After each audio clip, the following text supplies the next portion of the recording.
네, 안녕하십니까. 경북대학교 치과대학에서 치주과 교실의 교수로 근무하고 있는 신현승이라고 합니다.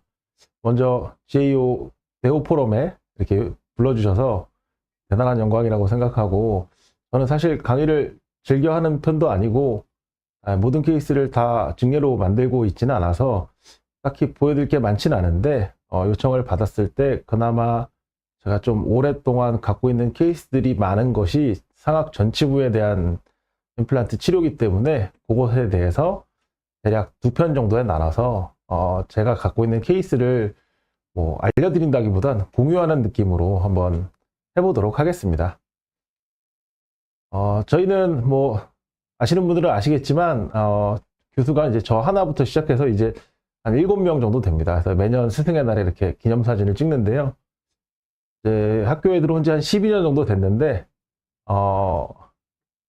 10년 전 사진과 비교했을 때는 저도 이제 점점 늙어가는 게 보입니다. 그래서 저보다는 이제 다른 교수님들이 워낙 젊은 교수님들이 워낙 앞에서 뭐 이성조 교수님이나 우준영 교수님이나 이런 분들이 워낙 잘 발표하시는 걸 잘 봤고요. 그냥 오늘은 부담 없이 재밌게 한번 들어주시면 감사하겠습니다.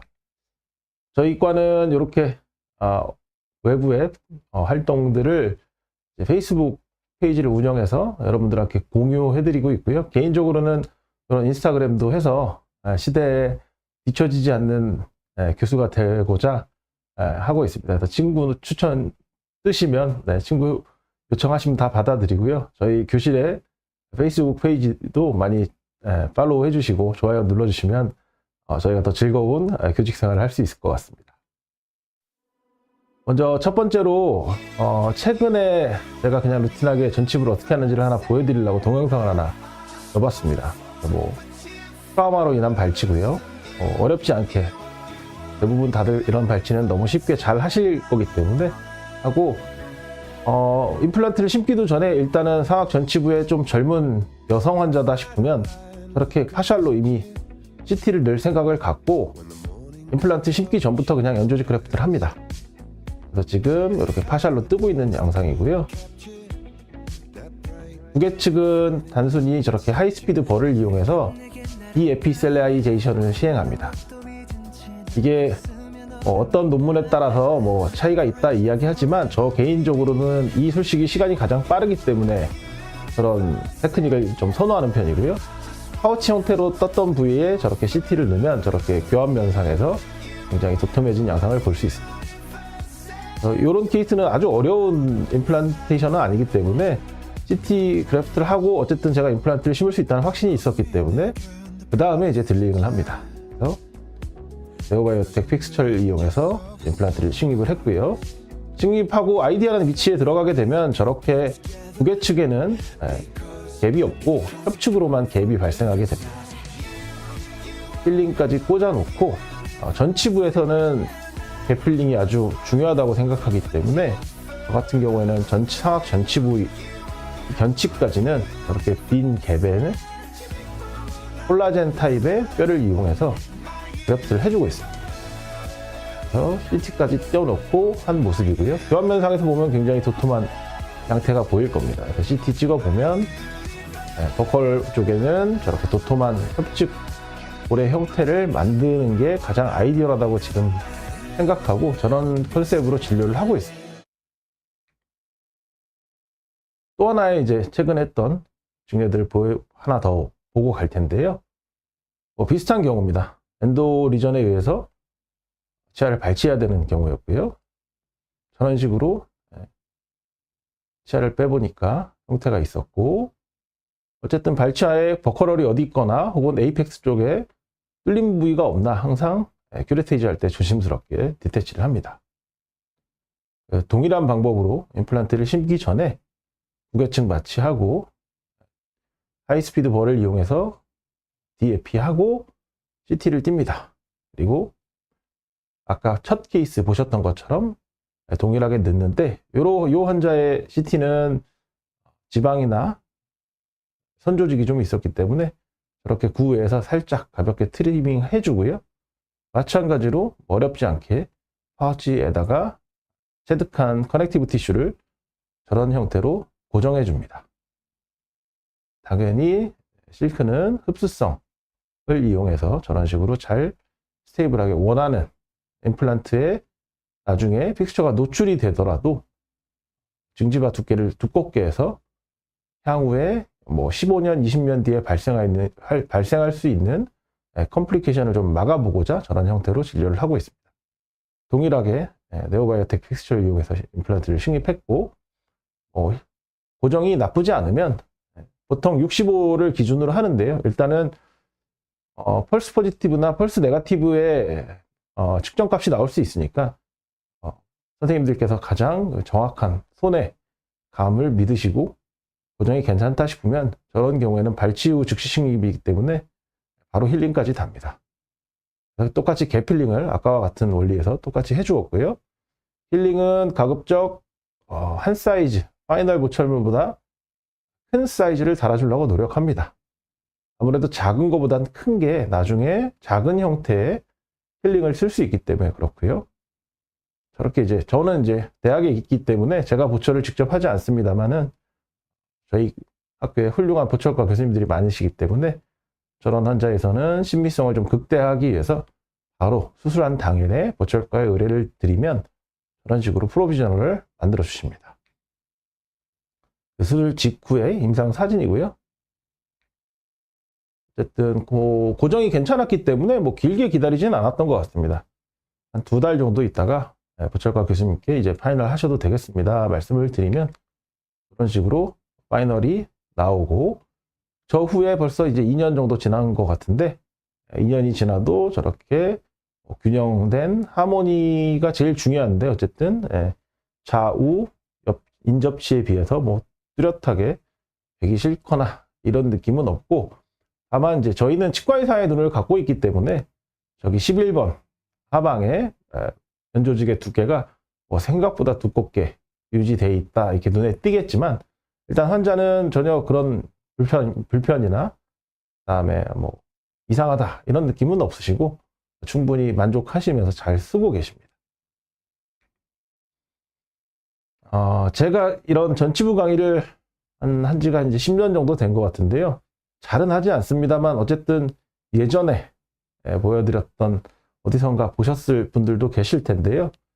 항상 쌍방향의 교육을 좀 좋아하는 편이라서 여쭤봅니다. 그래서 이 환자에서 21번과 22번 중에 어느 게 더 자연치일 것 같으십니까? 이렇게 질문을 드립니다. 그러면 한 50대 50 정도의 비율로 뭐 정답을 맞추시는 선생님들도 계시고, 아니면 자연치 크라운을 갖고 임플란트 보철물 아니냐 이렇게 하시는 분들도 있습니다.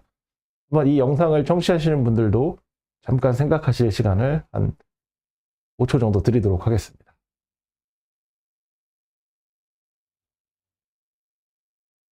마음속으로 어느 게 자연치고 어떤 게 임플란트 보철물인지 생각을 해보셨겠지요.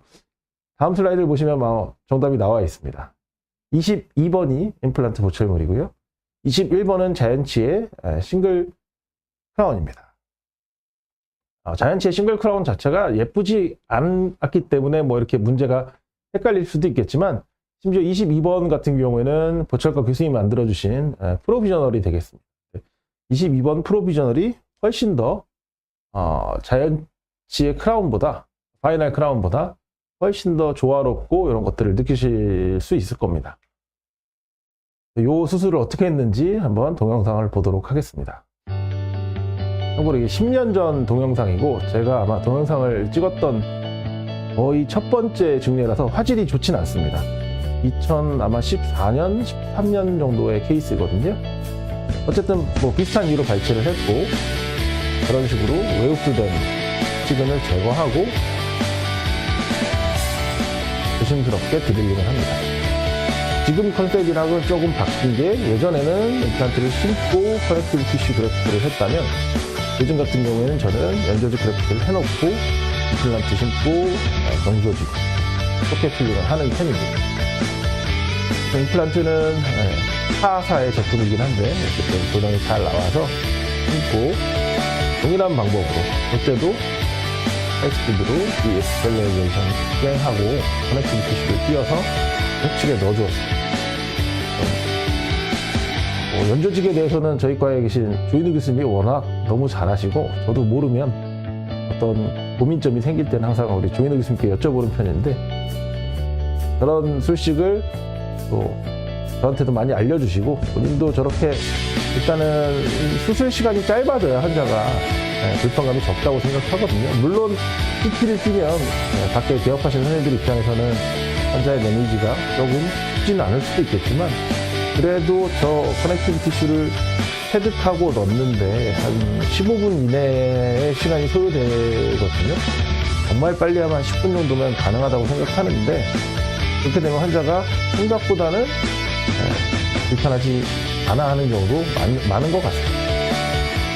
겉으로 파노라마 찍었고요.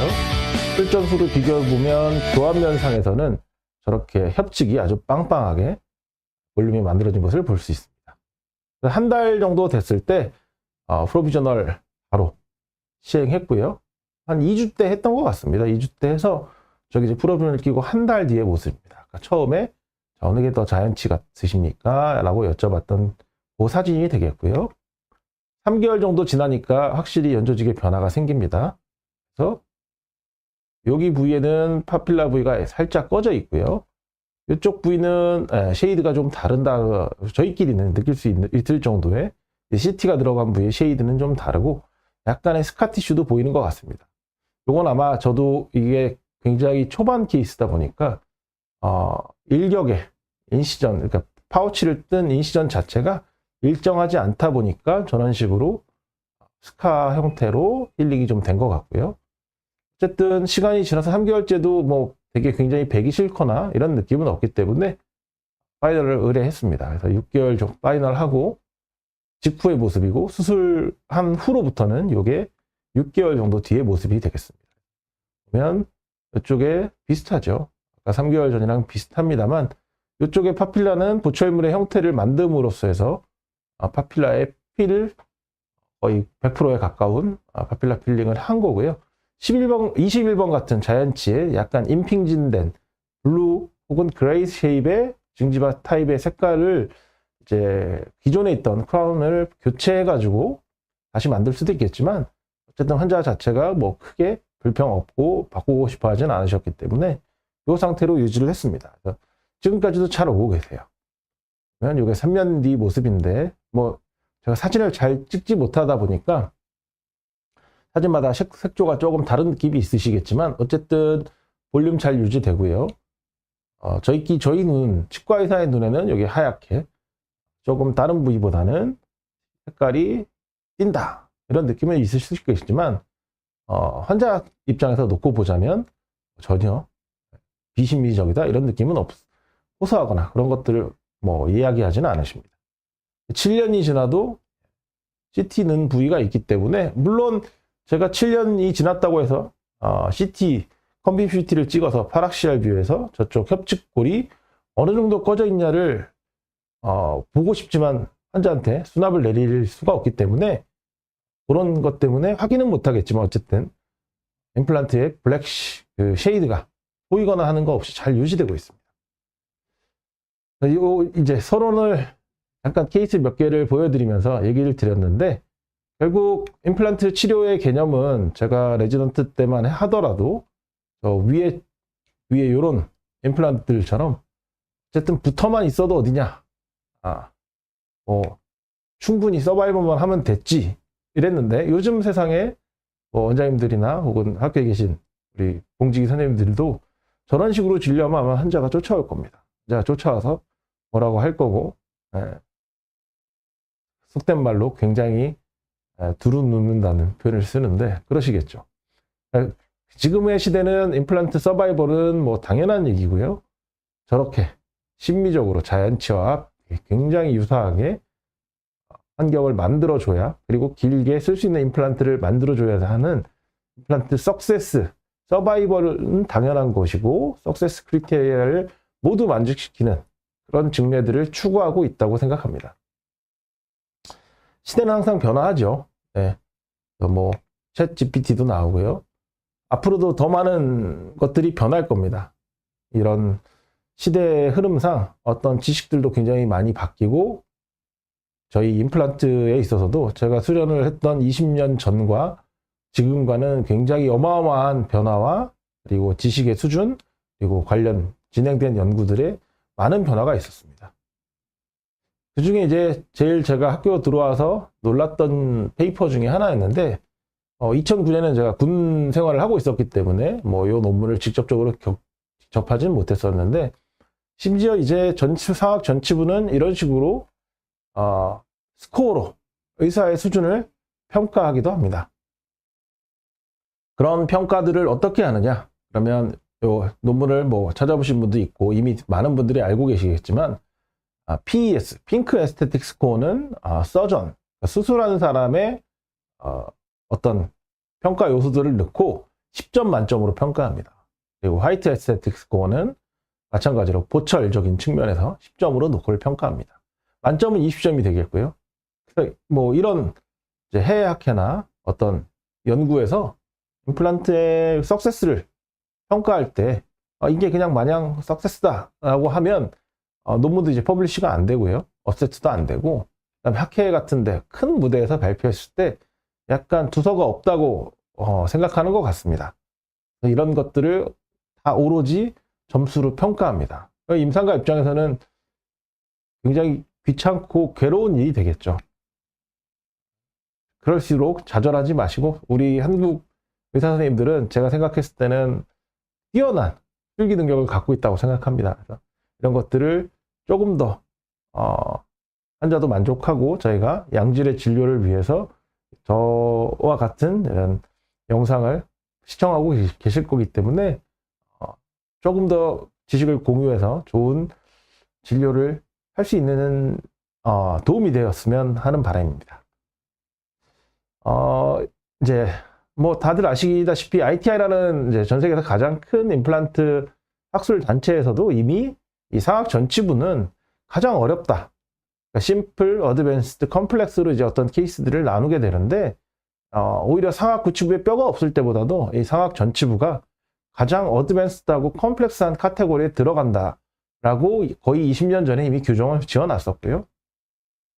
그런 기준에 따라서 임플란트는 아주 긴 예지성을 보이고자 한다면 뭐 당연한 얘기겠지만 임플란트 주변에 하드 티슈가 둘러싸고 있어야 될 거고요. 그 오버라인된 소프트 티슈가 굉장히 자연스럽게 이행이 되어야 될 겁니다. 이런 얘기를 원론적으로 ITI 그룹에서는 저렇게 표현을 해놨습니다. 하모니어스한 징지발 라인을 갖고 있어야 되고요. 인텍트한 파필라 그리고 컨벡스한 퀀터를 만들어줘야 롱텀하게 스테이블하게 결과를 가져갈 수 있다. 이런 이야기들을 합니다.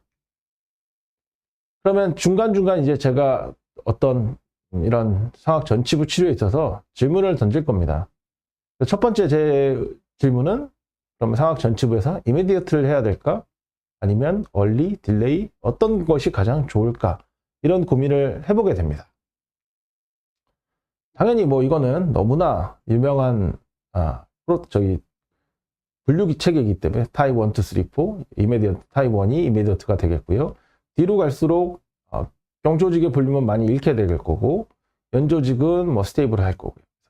보통 상학 전치부를 타입 4로 6개월이나 묻어두었다가 한참 뒤에 심는 경우는 사실 흔치 않을 겁니다. 그러면 저희 입장에서 고민될 거는 그럼 타입 1으로 이미디어트로 갈 것이냐 타입 2로 얼리로 좀 심어볼 것이냐인데 저는 개인적으로는 어쨌든 상학 전치부는 발치와의 연구들을 봤을 때 굉장히 수축량이 빠르고 그다음에 저희가 손을 다음에 쓸 수 없을 만큼 이 뼈의 협직 최적 변화가 크기 때문에 이미디어트를 가장 선호하는 편입니다. 원장님들이나 40대 이상의 의사님들이 가장 좋아하는 사람 타이거 우즈죠. 골프를 잘 치고 저희는 뭐 연습장 가서 맨날 곡괭이 지려고 하는데 해도 점수가 잘 안 나오는데 이런 사람은 굉장히 멋있잖아요. 저희들의 로망이기도 하고 이런 타이거 우즈도 앞니가 빠지면 약간 바보 같습니다. 환자들 역시도 똑같습니다. 요구사항은 앞니를 빼야 되는 상황이 왔을 때 요구하는 건 항상 일정합니다. 제 앞니는 언제 낄 수 있을까요? 원장님?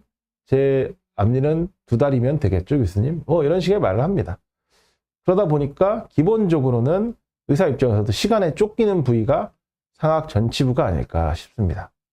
그리고 뒤에서 이제 여러 에비던스들을 언급을 하겠지만 상악 전치 같은 경우에 아무것도 하지 않고 기다리게 되면 원리까지는 이해가 될 수 있는데 딜레이까지 아무 처치를 상악 전치부에 하지 않았다 그러면 의사 스스로가 이 케이스를 컴플렉스하게 만들 수 있다고 생각합니다.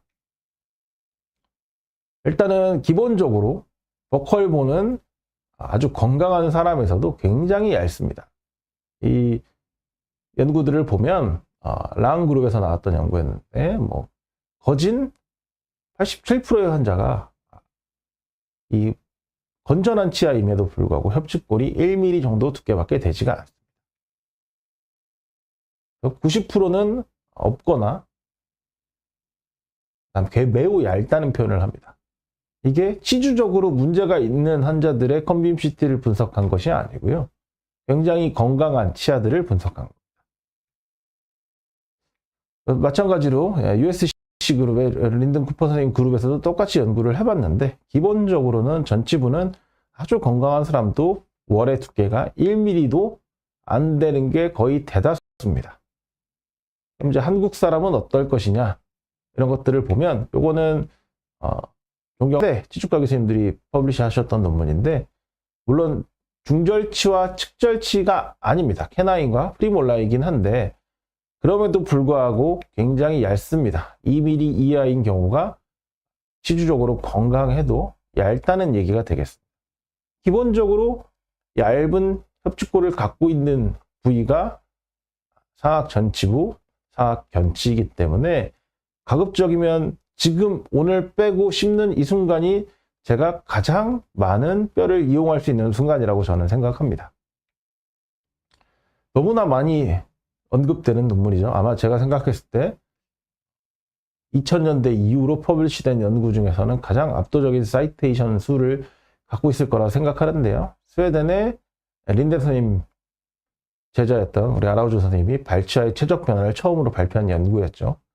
저렇게 협측골이 이렇게 기하급수적으로 이 발치와가 아물면서 우리가 이 발치 후에 최적 변화가 저렇게 특징적인 협측골이 변한다는 것들을 이미 저희가 접하게 되었습니다. 그런 연구들이 이제 쏟아져 나오게 되죠. 2005년 이후로. 그런 모든 논문을 우리 모두가 다 찾아볼 수는 없는데 항상 이제 그런 논문들을 집약해 놓은 게 시스테마틱 리뷰입니다. 그 시스테마틱 리뷰가 이제 니콜라스 랑 선생님 그룹에서 나왔었는데 보면 결론을 어떻게 내냐면 이런 식으로 6개월 뒤에 협축골이 꺼지는 양이 수평적으로는 4mm 이상이 꺼집니다. 그래서 우리가 교환면상에서 봤을 때 이런 형태 정말 많이 보실 수 있을 겁니다. 물론 나는 저렇게 얇은 뼈도 가이드를 쓰든 아니면 많은 경험에서 우러나와서 패스를 잘 잡고 협축에는 컨투어링 GBR을 하면 되지 않냐 라고 얘기하실 수도 있을 겁니다. 하지만 상악 전치부는 항상 환자의 요구에 니즈에 쫓겨 다닐 수밖에 없기 때문에 가급적이면 발치 후 즉시 식립을 일단은 되든 안 되든 시도를 해보라고 저는 많이 얘기를 하는 편입니다. 협측이 얼마나 꺼지느냐를 한번 볼 수 있을 텐데요. 이 친구는 20살이 된 여자 환자였습니다. 여자 환자여서 부모님이 이제 임플란트를 심자고 오셨는데 저는 안 심는 게 좋겠습니다 라고 했습니다. 왜냐? 저렇게 뼈가 얇습니다. 한 10살 때 정도의 이를 뺐던 환자인데 당연히 그래서 저는 브릿지를 하시는 게 낫겠다. 너무 수술이 컴플렉스해집니다 라고 얘기 드렸는데 아무래도 이제 20살 여자 환자의 부모 입장에서는 가급적이면 아마 자연치를 삭제하지 않고 임플란트를 할 수 있으면 하고 싶어 하는 것 같습니다. 그래서 설명을 일단은 뼈이식부터 먼저 한번 해보고 뼈이식을 두세 번 가야 제가 필요한 볼륨을 조금 만들 수 있을 것 같습니다. 말씀을 드렸습니다. 첫날에는 아예 이거는 이머디티 임플란트가 아니고 발치하고 10년 정도 지난 이런 데서 얼마나 극도로 이제 뼈가 꺼지느냐를 보여드리기 위해서 넣은 증례인데요. 조심조심 이 디스탈 쪽에만 버티컬 하나 주고 일단 플랩을 제낍니다. 보시면 굉장히 얇고요. 치아가 오랜 기간 없었기 때문에 저쪽에 나잘 스파인이 있는 데가 그대로 보입니다. 협축골이 완전히 주저앉은 상황이죠. 아마 제가 개인 병원의 원장이었으면 절대 하진 않았을 것 같습니다. 학교에 있다 보니까 어쩔 수 없이 이제 이분들이 여러 군데를 다니시다가 온 거고요. 나잘 스파인 있는 데는 뭐 그거를 갈아서 날리기도 아깝기 때문에 멤브레인 트리밍을 스파인 있는 데는 홀딩을 할 수도 있지만 저런 식으로 아예 형태대로 트리밍을 했고요. 멤브레인도 한 2개를 썼던 것 같습니다. 또 파우더 타입도 쓰고 위에 콜라제너스 타입도 쓰고 어쨌든 볼륨을 넣습니다. 그리고 당연히 더 넣고 싶은데 너무 많이 처음부터 많이 넣게 되면 연조직이 터져버립니다. 그래서 환자한테는 저 개인적으로는 저런 경우에는 GBR 횟수를 최 2번 정도를 제시합니다. 그래서 100을 넣으시면 이제 한 50 정도 생기면 성공입니다. 근데 그러면 이제 환자분이 200을 처음부터 넣으면 100이 되지 않습니까? 이렇게 얘기를 하겠죠. 그러면 저는 얘기합니다. 봉투의 용적이 그밖에 안 됩니다. 100밖에 못 넣기 때문에 단계적으로 2번에 걸쳐서 수술을 하시는 게 낫습니다. 라고 말씀을 드립니다. 그럼 저 환자가 이제 6개월 뒤에 어떻게 됐냐? 6개월 뒤에 수술을 들어갔을 때를 한번 보여드리겠습니다. 술전과 술 후. 컴퓨시트죠. 얇았던 게 어느 정도는 볼륨을 만들어 놨지만 6개월을 기다려도 뭐 당연히 심을 수 있을 정도의 볼륨은 나오진 않습니다. 똑같이 동일한 예전에 줬던 스카라인 비슷한 게 남아있기 때문에 동일하게 인시전 주고요. 네. 그래프트를 할지 혹은 심으면서 보강을 할지는 이렇게 들어갑니다. 근데 제가 즐겨 쓰는 뼈가 보바인 볼인데 이 골화되는데 굉장히 천천히 골화가 되거든요. 그래서 이 상부 쪽 뼈는 이렇게 덩어리 메스는 돼 있는데 저게 진짜 뼈가 아닌 경우도 있습니다. 그래서 저렇게 다시 긁어내기도 합니다. 다 뼈가 안 된 건 아닌데 어쨌든 저렇게 꾹 눌렀을 때 들어가는 골질이 좀 후지다고 저희가 표현을 하지 않습니까? 네, 그런 뼈들은 이렇게 긁어내기도 합니다. 어쨌든 심으면서 봤는데 결국은 심었습니다. 어쨌든 저렇게 스레드가 많이 노출된 게 보이실 거예요. 패스는 아이디얼하죠. 아이디얼하게 심어야 어쨌든 세멘티드 타입의 보철물을 피할 수 있기 때문에 어떻게든 패스는 싱글룸 쪽에 홀이 나올 수 있게 심으려고 노력을 많이 하는 편입니다. 그리고 추가적으로 저렇게 격수를 더합니다. 술전 술 모습이 보일 텐데요. 술 후에 협측에 저렇게 뼈를 더 쌓은 것들을 보실 수가 있습니다. 이런 식으로 마찬가지로 했지만 여전히 스레드 한 개 정도는 못 미치는 게 사실입니다.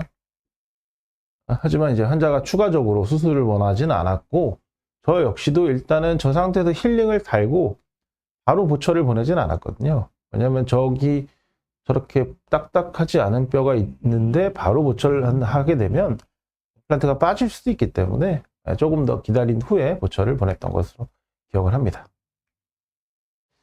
임플란트, 이미디어트 임플란트에 결국 왜 해야 되냐? 뭐 일단 환자가 제일 원합니다. 그리고 기본적으로 마취 한 번에 발치를 하고 임플란트를 신기 때문에 기본적으로 서저리에 노출될 수 있는 환자의 시간이나 빈도가 줄어들겠고요. 생리적인 골의 흡수가 이미 다 진행이 돼서 하려고 하면 수술이 못하는 게 아니라 컴플렉스해집니다.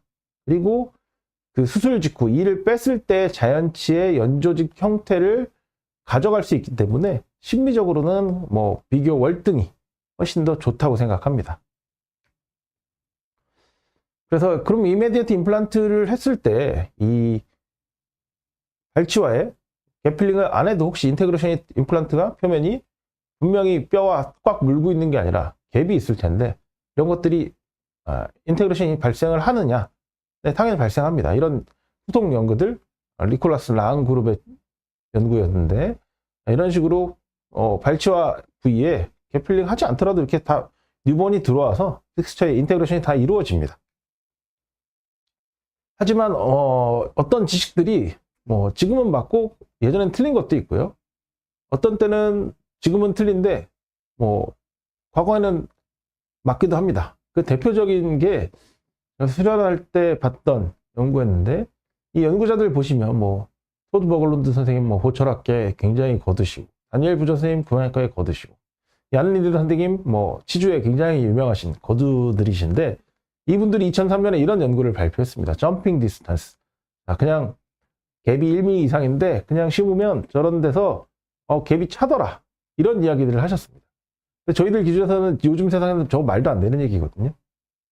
근데 저 연구들을 이 한국의 그 당시에 이제 그 선생님들이 굉장히 좋아했습니다. 왜냐하면 갭필링을 안 해도 저렇게 뼈가 차더라 라는 근거가 되었으니까요. 하지만 물론 그때 맞았던 지식이지만 지금은 저 문헌을 얘기하면 아마 공부를 정말 안 하는 사람이구나 라고 판단할 정도로 저 컨셉은 이제 사실 사장됐다고 봐야 합니다. 그런 것들을 증명한 연구들이 이제 2000년대 후반이나 2010년대 초반에 굉장히 많이 발생을 했는데요.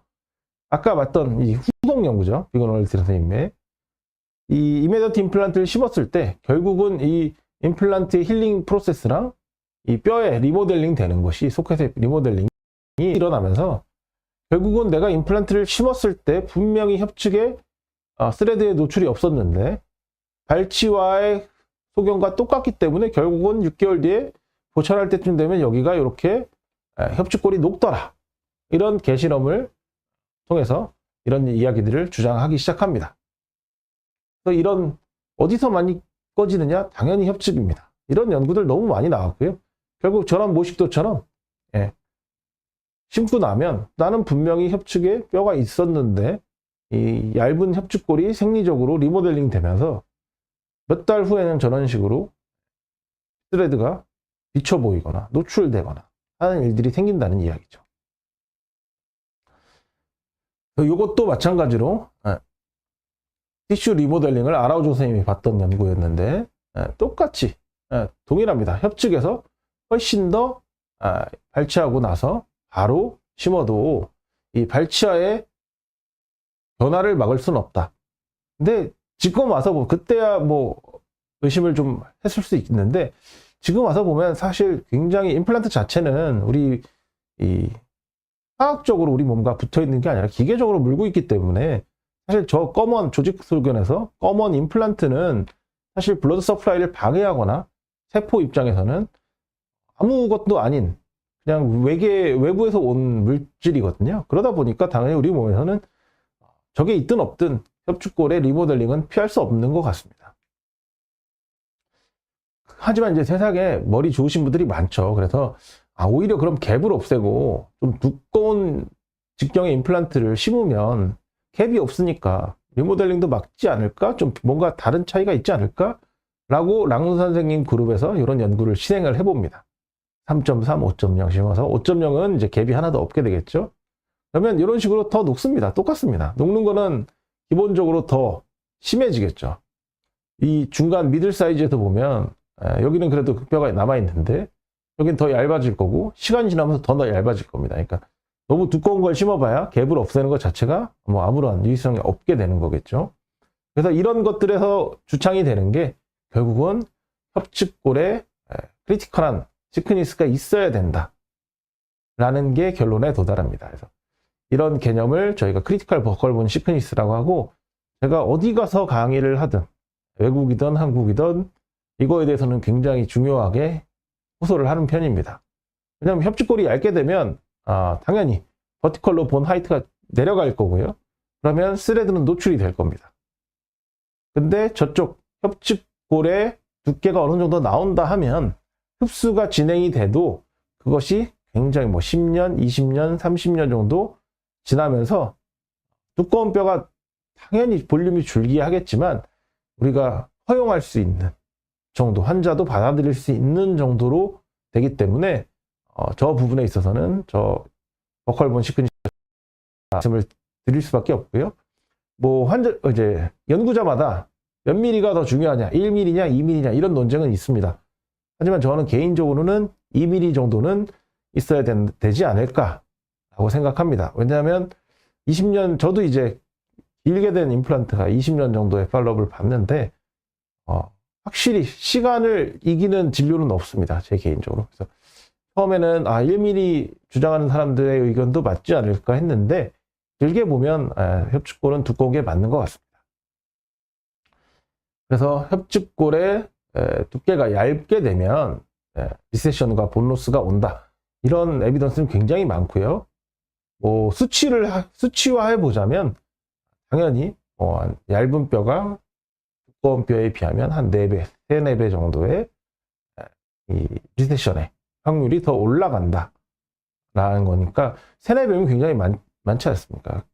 그래서 이 임플란트를 심더라도 이메디어트를 심 때 어쨌든 협축의 두꺼운 뼈를 확인하고 적다면 그래프트를 해야 되고 개플링도 해야 되고 하는 이유가 되겠습니다. 그래서 마찬가지로 이런 시스테마틱 리뷰에서 보면 1mm 이상의 점핑 디스턴스 그런 거 다 무시하고 이런 갭에서는 다이어메트리얼이 결국은 필요하다 이런 얘기를 하고 있습니다. 똑같이 이제 영상을 하나 보시게 될 텐데 협축골을 어느 형태로 만드는지 이거는 치주 발치였습니다. 이것도 이분도 한 10년 정도 되셨는데 치주 발치로 이제 의뢰가 되셔서 그때만 해도 저도 젊고 패기가 넘쳤던 것 같아요. 어쨌든 협축에 긁었을 때 월이 하나도 없었기 때문에 버티컬은 하나 줘야 되겠다 하는 마음으로 일단은 디스탈 쪽에만 버티컬 하나 줬습니다. 그리고 그래티진을 하는데 정말 오마이갓 형태로 협축골이 하나도 없습니다. 다만 에이피칼 쪽으로는 뼈가 있었습니다. 조금 깊이 박자 생각하고 어차피 하나도 없는 뼈니 어떻게든 되겠지. 저렇게 감염되고 파괴된 발치하에서는 제가 생각하고 있는 컨셉이 어떻게 될까 해보고 심었습니다. 이게 CJ보다 한 4mm 밑으로 들어갔죠. 그래프트 합니다. 빵빵하게 해줍니다. 파우더 타입의 이종고를 쓰고요. 그 위에 콜라제너스한 블록까지를 쓰고 멤브레인을 닫은 중이에요. 아주 예쁘진 않은데 어쨌든 그렇게 염증이 심한 부위지만 그래도 꾸역꾸역 심었습니다. 나서 이제 SE 모습이고 프로비저널을 보냈는데 안타깝지만 이제 너무 낮은 연차에 부철 선생님이 하시게 되면 저렇게 이제 엠브레저를 다 막아버리는 경우가 있습니다. 이러면 파필라가 훨씬 더 꺼질 거기 때문에 어쩔 수 없이 이제 친한 교수님한테 가서 좀 부탁을 합니다. 보철까지 나오고 이제 1년 뒤의 모습이에요. 이쪽에 보면 약간 쉐이드가 이상하죠. 저거는 이미 플랩을 열고 그래프트를 했기 때문에 연조직을 뛸 생각을 못한 건 아닌데 그러면 그 정조직 이식한 것들이 흩어지거나 불리한 면이 있을 수 있기 때문에 시간이 지나서 향후에 연조직을 좀 필요한 경우에 하겠습니다 라는 동의를 받고 이제 진행을 했던 거고요. 어쨌든 길게 보면 5년 정도 지났는데 여기 쉐이드 조금 우리 눈엔 띕니다만 환자는 이상이 없습니다. 이분이 색소폰을 부시는데 약간 구호흡을 하는 것도 있고 그래서 약간 저렇게 쉐이드가 보이는 것 같기도 합니다. 어떤 때는 또 없거든요. 저런 쉐이드가. 어쨌든 인플라메이션 사인은 하나도 없습니다. 그리고 5년이 지났는데 볼륨이 당연히 과도하게 넣었기 때문에 꺼져서 저 정도지 아마 버컬본 시크니스를 2, 3mm를 만들지 않았다면 아마 훨씬 더 빨리 꺼졌을 겁니다.